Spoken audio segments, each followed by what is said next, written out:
Hey, deserving listeners, this is chapter 2 in our deep dive on Elon Musk. Let's get into it. What do you say, Berto? Let's do it. This is the Psychology in Seattle podcast. I'm your host, Dr. Kirk Honda. I'm a therapist, and I'm also a professor. My name is Humberto Castañeda, and I design electric-powered candles. I think they call those flashlights. So I asked people on YouTube and on Patreon, what do you think of Elon Musk? Partially just out of curiosity for myself, because I had no idea if people loved him or hate him or what they thought. Yeah. Also, I thought it'd be good to start off chapter 2 with this because I think it's illuminating. And I selected particular comments that, to me, represent a lot of people's points of view. So this first comment is on YouTube by HB. They say, how do people hype him up so much? What does that say about these people? I have a private answer for that, but I'd like to hear Kirk and Berto's answer. But I'm guessing Kirk and Berto won't have an extreme point of view because they're too differentiated for that. Berto, what do you think? I think it's... why do people hype him up so much? Well, because, first of all, we hype up all celebrities to start with. Like, celebrities are overhyped to begin with, right?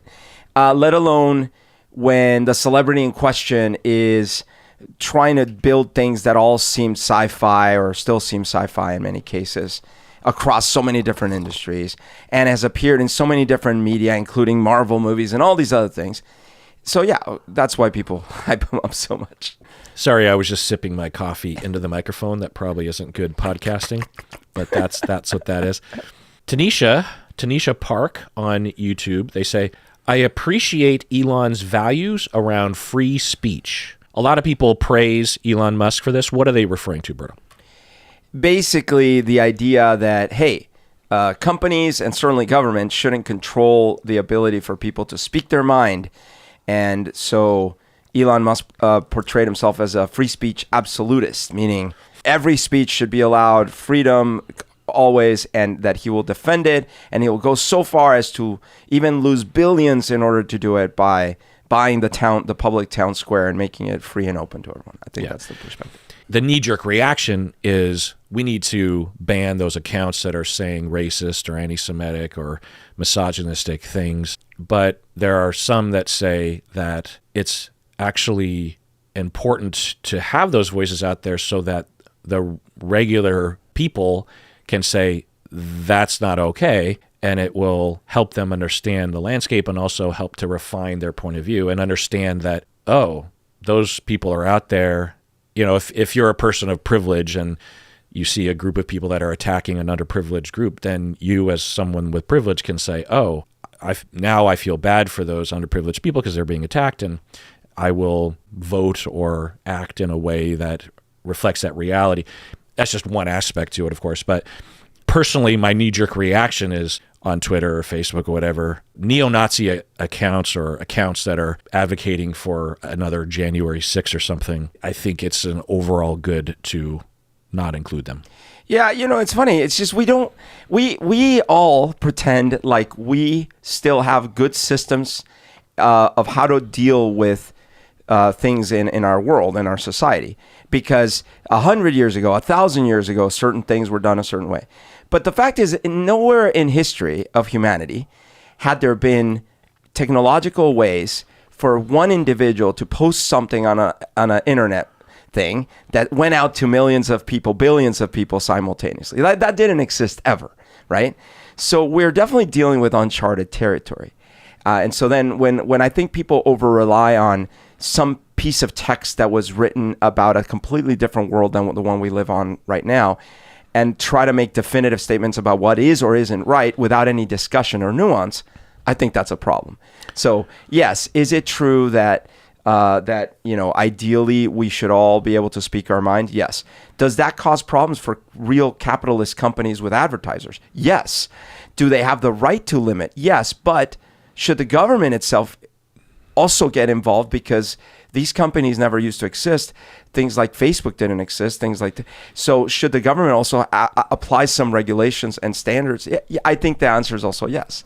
But it's nuanced and it's difficult, and slogans make it hard to have these conversations. Yeah. And we'll get more into this later regarding Twitter, which is a much later chapter. There's a lot to say about Twitter, about him, about his tweets, about the tweets that he has amplified.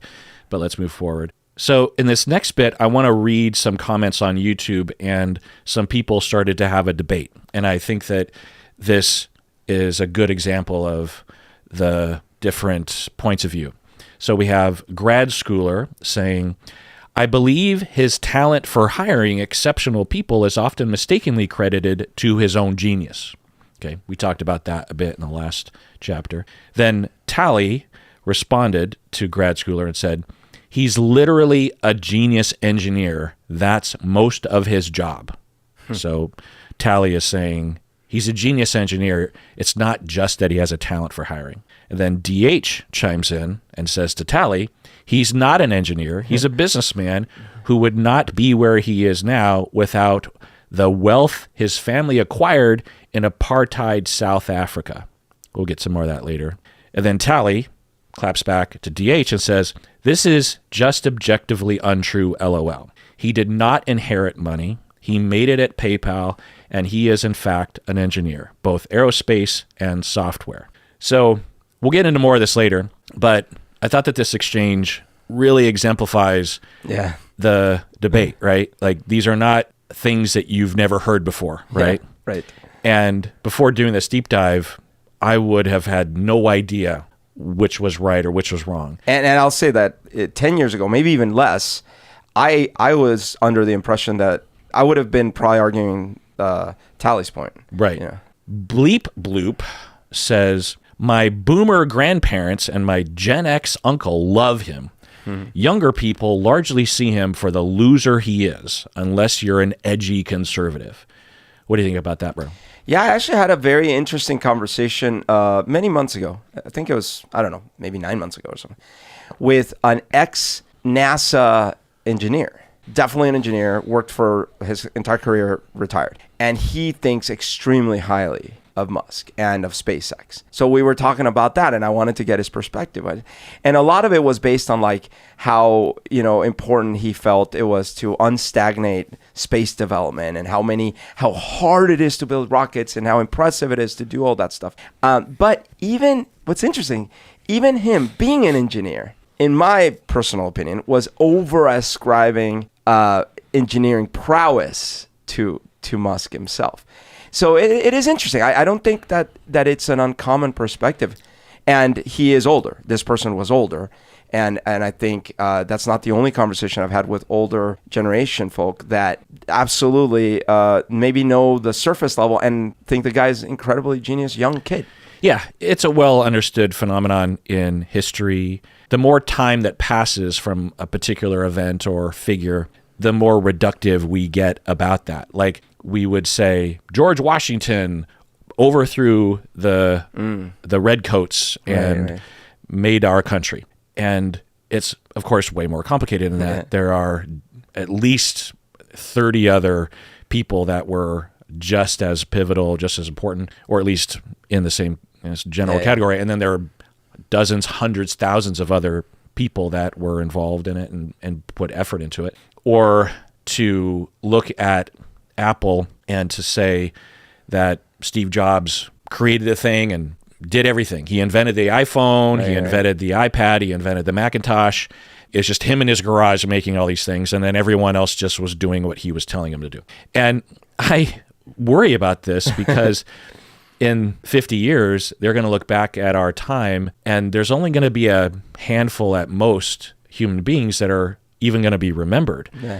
Donald Trump, I'm guessing, will be one of them.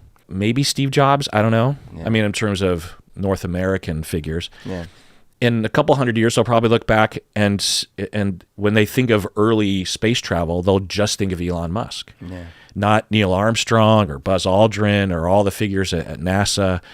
But this made me wonder, Berto, because Bleep Bloop is making a claim that boomers and Gen X love Elon Musk, while younger people, millennials, Gen Z, they see him for the loser that he is, unless you're an edgy conservative, right? So let's look at the data. According to Statistica, and they will poll people and will look at, ask the individuals, how old are you? So, Berto, what percentage of millennials like Elon Musk? Okay, millennials are younger than me. They're much younger, right? They're, I'm going to say 60%. 44%. Oh, okay. So it's shifted. It's interesting you said 60. Yeah.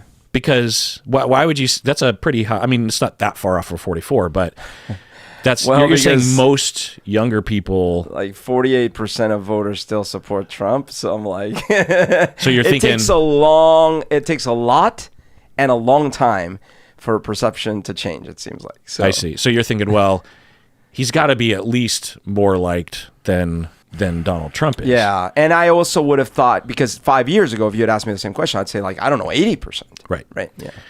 Okay. So 44%. Okay. A lot of people. A lot of people, but under half. Okay. But under half. Yeah. Gen X %. Okay. So I'm going to go Gen X is my generation. Now we're going to go, I'm going to go 30%. Oh, so you're going lower. I'm going lower. Counter to bleep bloop. Well, because we're not boomers. But they're saying Gen X as Oh, well. they did include Gen X? Oh, darn it. Well, I'm fine. I'm at 35%. Close. Still lower. 41. Okay, but still. So it is lower. So Not lower. significantly, but Yeah. lower Yeah. percentage. Baby boomers, Okay, now I'm going 50%. 37. Oh, it's still lower. Yeah. So that definitely flies in the face. So this isn't just do you know him or not. This is do you know him and do you like him or not? And I wonder if on that front, the thing working against it is just a general distrust of young up-and-comers trying to rock the boat, well, it is kind of interesting. You would think that people our parents' age would just know the headlines and still be in that mindset that we talked about earlier where they're just like, yeah, he's doing a lot of awesome things. Tesla, right? Blah, blah, blah. I don't know what that's about. I'm a little baffled by that. Yeah. But bleep bloop, your anecdotal evidence does not reflect This is true. the bigger picture. So I also wanted to know, okay, well, where does Elon Musk fall on a spectrum? Mm-hmm. What percentage of Americans, if we average all this out, like Elon Musk? Oh, yeah. So it's going to be like 42%. Good, 43. Yeah. We'll call that a hit there. What percent dislike him? So there's dislike and there's neutral. 35% dislike him. Also, we'll consider that a hit, 32, and 21 neutral. Okay. So almost half like, about a third actively dislike, and 1 out of 5 are like, I don't know. Yeah, whatever. Or Interesting. I don't know if they don't know that much about him, or they're like me, where they're more agnostic. Do you know like, what was the date of this, sir, or this data? This was within the past couple of years. Okay. This is on YouGov.org. This is surprising, though. It actually is way more negative than I would have expected before. Not to me. I mean, maybe it's because I've just been consuming all of the online commentary, but I'm surprised that many people like him, honestly. Reddit is not a good representation of the general population, but on Reddit, it's just like wall-to-wall hatred. Yeah. So I wanted to see where he matched up to other similar figures, so I looked at the approval ratings for Bill Gates and for Barack Obama. Oh, okay. Let me ask you, Berto. So you have 43% saying they like Elon Musk. What percentage of people like Bill Gates? 55%. Pretty close, 49. Okay, so you a guessed little higher. A little higher? Yeah. But yeah. Why did you think people would like him a little bit more? Oh, because even though there's been such an amount of negative hatred and speculation about him in the last... And lies, just like, and bizarre lies, like over the scientifically... last 5 years. scientifically, like, the strangest lies. Like there's CPUs a large percent infected into our bloodstream. There's a large percent of Americans who literally think that he has put microchips in the vaccines. Right. But I was thinking, even in spite of that, I was like, but that's not 50%. So I was going to go, a little over half. But it sounds like it's actually 49% have a positive. Yeah, which still a little higher. I'm a little confused by. Later, I'll actually get into all the good things that, not all, but some of the highlights as to what he has done that I think kind of goes below the radar. I don't think the average American understands what Bill Gates has done. And look, I think there's a natural distrust or dislike even about billionaires, to a lot of people. And also I think probably the fact that he got divorced, there's also some connections to the Epstein stuff. So it's like I don't know. I could see a lot of people being like, I don't know. Yeah, and his monopolistic practices. And he had, even when he was in charge of Microsoft actively, he didn't have a good reputation, right? Yeah. And but it seems quaint compared to what business people are doing today. I know. You know what I mean? Totally. Like he was putting their browser in Windows. What was their browser? It wasn't Edge. Internet Explorer. And not including the competitors. Netscape. Like that's the most. It's bad, but it's compared to. I know. I mean, Barack Obama. What percentage of Americans like Barack Obama? Okay, so he got elected twice, so I'm gonna go 55%, like what I said for. Dinged it with 56. Okay, boom. Perfect. Nice. So yeah, Barack Obama, and you're never gonna find like 80% approval You'd have rating. to be like a movie star to get to like 65%. Right. Or like Tom Hanks. Yeah. Actually, let me look up Tom Hanks. Let's just spend the rest of the episode going over. Okay, so what percentage like Taylor Swift? She's super popular, so 70%. 56. Okay, so even Taylor Swift. Right.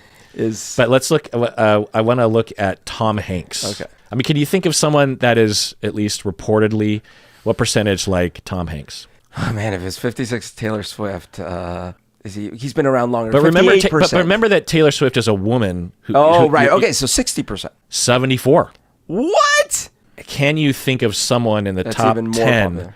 Of most liked figures? So Tom Hanks is number 13. Okay, all right. Okay, jeez. This is tough. Morgan Freeman. Oh my God. Yes. Nice. 85% approval. Wow, that's incredible. Another person on YouTube. But first, let's take a break. What do you say? Let's take a break. All right, we're back from the break. So this next comment on YouTube is by Chikorita. They say, he gives us autists a further bad name. So more on autism later. Chikorita also says, I love his daughter. She's strong for sticking it to him. I think referring to Vivian. More on that later. YouTube commenter AC says, he is a modern-day fascist. Berto, is he a modern-day fascist? Yeah, probably has traits or ideals that align in that direction. My perspective of him is that he is elitist in his way of thinking, and that few people deserve to be in charge because they're smarter and better. That's my perspective, which I think would lend itself well to a fascist ideology. But I have no idea if he literally is like, I like fascism. I have no evidence of that. But I think that some would say he's a fascist as a way of saying that he is right-wing, and if he supports Trump, who wants to overthrow elections and remain in power, I think that's their reference. Yeah.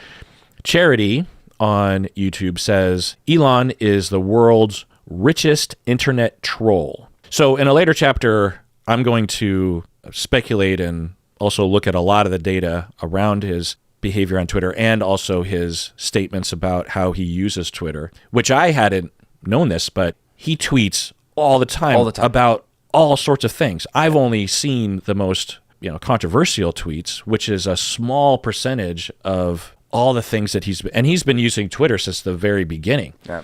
And I have a speculation as to why he does. And one problem though is when you are a troll and you do trolling things, but then you also post things that you really mean, but then if things go sideways, you're like, well, I'm just trolling or whatever. Exactly. Yeah. I was going to talk about that in a later chapter. Thanks for spoiling the. I'm a troll, man.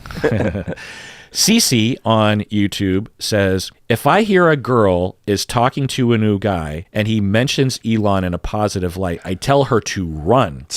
It's truly sad the cult of men that man has amassed. What do you think about that? I mean, that's a little extreme. I understand the sentiment, but like we just saw, more people like him than dislike him, so you'd be ruling out a lot of because just because the person may have a casual knowledge. It's one thing if they're on their first date and he's like, oh, I love Elon Musk. I mean, the truth is that I think we should all have one white power. Men are obviously superior, and only genius men with jujitsu skills should be in charge of the world. Okay, maybe don't go on the second date.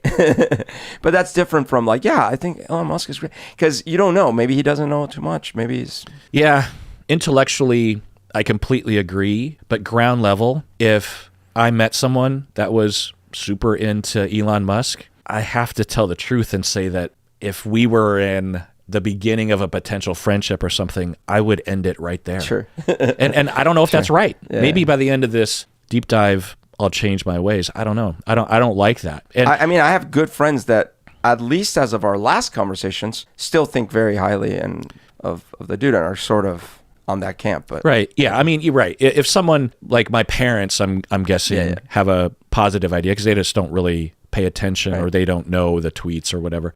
Or they just look at all the data and they say, well, overall, I think that there are some positive things to say. I mean, I run in circles because of my work that are there's many people very pro Musk because, like you're building these candles and you have to add the electricity. And so like that includes a lot of engineers, a lot of people so they think of like that aspect and they love Musk. And there's this one group I belong to where they love posting links to Twitter stuff, X links, right? And one time I was like, especially after some egregious thing had happened, I was like, I really think we shouldn't be supporting that platform, And it's like crickets, except one person was like, yeah, I know it sucks, but it's like there's not really an option or whatever. And then that was the end of that. Everyone keeps posting.